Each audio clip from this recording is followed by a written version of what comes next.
We want to get to breaking news right now this morning. We're getting more details about that deadly fire at an apartment complex in Robbinsdale.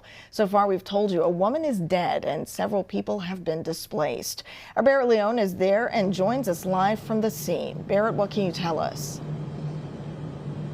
Hi, Shayla. We do know that residents were able to get back into this building already here this morning. And one person, like you said, a female, is dead. But I also want to point out the heroic effort by firefighters and first responders here this morning. This is Robbins Landing where the fire happened, and it is an apartment complex for people 62 and over, or people living with disabilities live. And at one point, firefighters were literally carrying people, residents, on their backs downstairs. Elevators are not being used during a fire. 300 to 500 people on their backs to make sure they get out safely, and they were able to do so. The fire happened. They first got a call around 5:15 this morning. Crews were able to get the flames out within 90 minutes. Of course, there were some challenges. The frigid cold.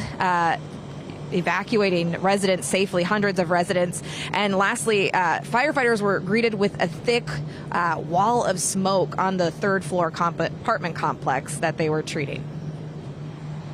Total darkness, even with flashlights. Officers open the door, and of course, you're concerned about adding oxygen into the fire, and of course, letting more smoke out.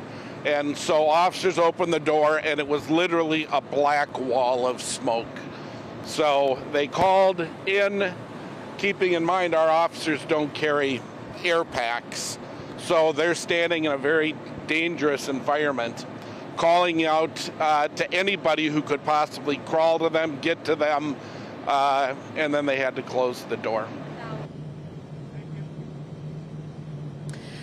Yes, and right now we still don't know the cause of this fire yet. It's under investigation, but crews are grateful for the heroic effort here. Residents, rather, are grateful for the heroic effort here by crews. And again, residents have already been able to get back into the building to get medications and things of that nature. We were just relayed that by police just moments ago. So that is our update for now, Shayla. Stay close to WCCO and CBS News Minnesota for the latest. And still an evolving situation. Important updates. Our Barrett Leone live on the scene. Thank you so much, Barrett.